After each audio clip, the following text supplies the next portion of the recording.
Le chaos politique et institutionnel que nous vivons laisse sans voix. Le spectacle est à la fois affligeant et désespérant. Un Premier ministre, nommé depuis plusieurs semaines, annonce enfin la composition de son gouvernement, lequel ressemble à s'y méprendre au précédent, et qui, quelques heures plus tard, remet sa démission au président de la République qui l'accepte. Un président de la République qui rappelle son Premier ministre démissionnaire pour un nouveau round de négociations. Et pourquoi ? Pour, in fine, renommer le vendredi celui-là même qui avait rendu son tablier le lundi précédent. C'est du vaudeville, on peine à y croire, mais on ne peut même plus en rire.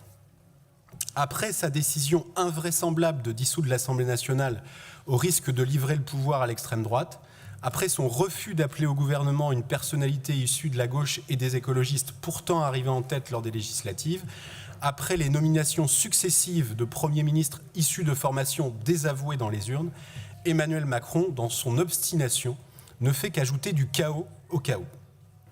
Et si l'on rejoue sans cesse la même partition, on ne peut espérer une mélodie différente. Et pour toute mélodie, nous n'avons qu'une cacophonie, celle d'un pouvoir déconnecté, enfermé dans son entêtement.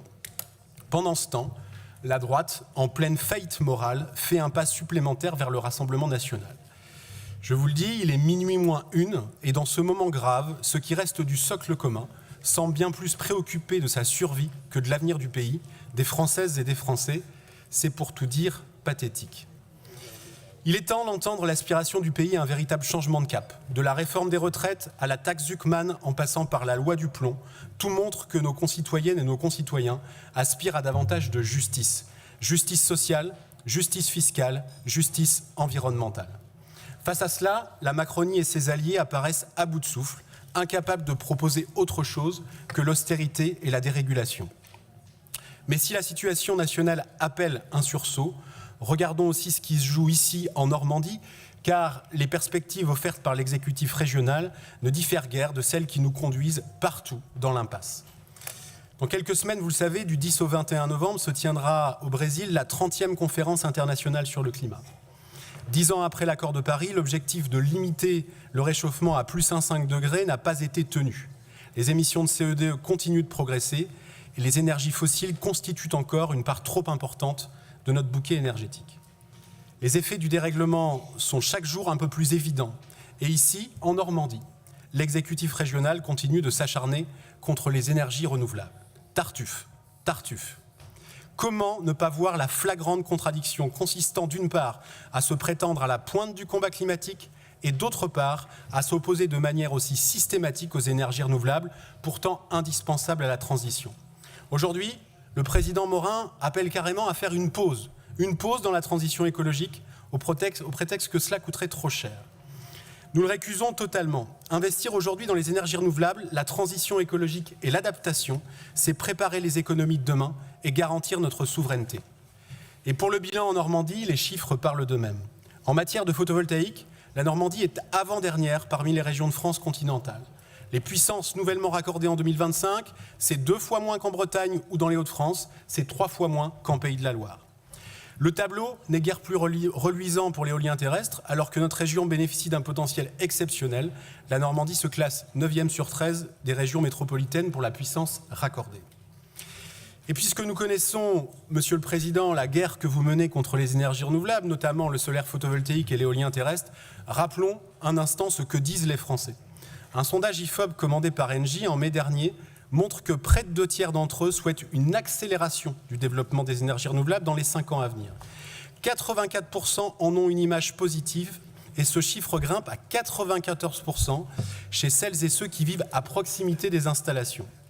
Et ce sondage confirme des choses que nous savions déjà, mais que vous refusez d'entendre.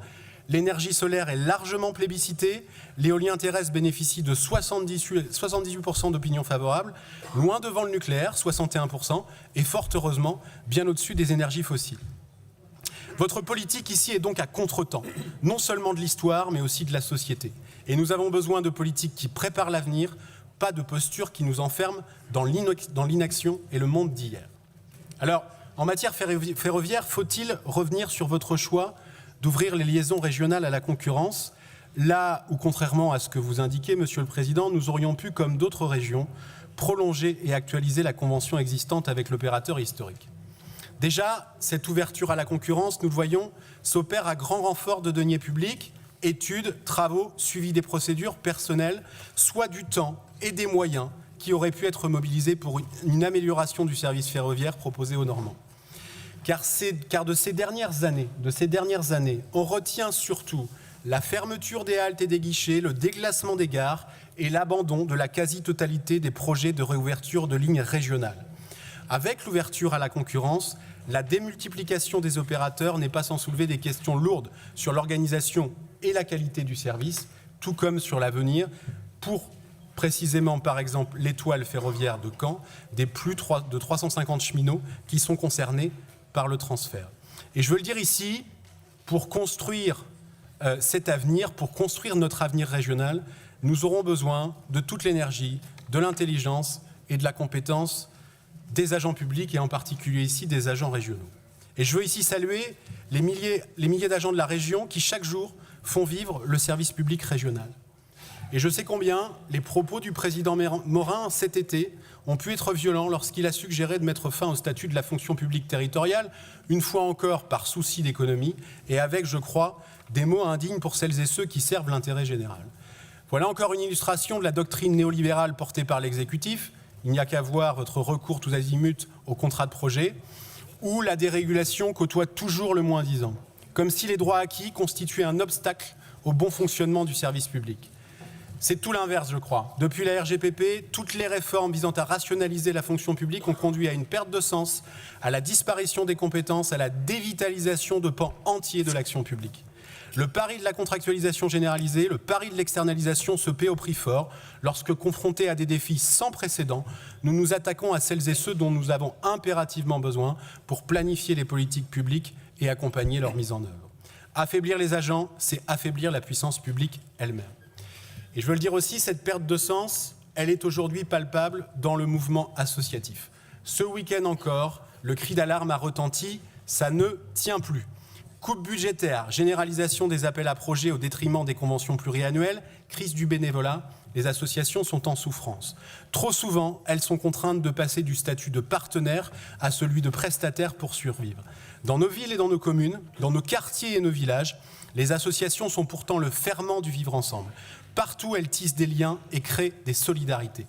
La fragilisation des associations, c'est aussi la fragilisation de l'emploi, quand le modèle associatif porte des pans entiers de certaines de nos activités, du social à la culture, du sport à l'environnement, de l'éducation à la santé, et j'en passe.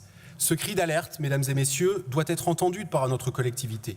Et à l'heure de la présentation des orientations budgétaires, nous vous demandons solennellement que les associations ne soient pas, une fois encore, la variable d'ajustement de la cure d'austérité annoncée. La région doit assumer pleinement son rôle, garantir visibilité, stabilité et confiance à celles et ceux qui font vivre l'intérêt général. Mesdames et messieurs, chers collègues, notre pays traverse une période de confusion, d'incertitude et de désillusion politique. Mais au milieu de ce vacarme, une exigence se fait entendre, celle du sens, de la justice et de l'action. C'est à nous ici, dans les territoires, de montrer qu'une autre voie est possible. Une voie où l'on gouverne avec la société et pas contre elle. Une voie où la transition écologique n'est pas une option, mais une promesse tenue. Une voie où le service public et le monde associatif ne sont plus des charges, mais des forces. Ne cédons ni au cynisme, ni à la résignation. Retrouvons le cap du bien commun, celui de la transition, de la solidarité et de la justice. C'est ce cap que nous continuerons inlassablement à défendre au nom des Normandes et des Normands. Je vous remercie.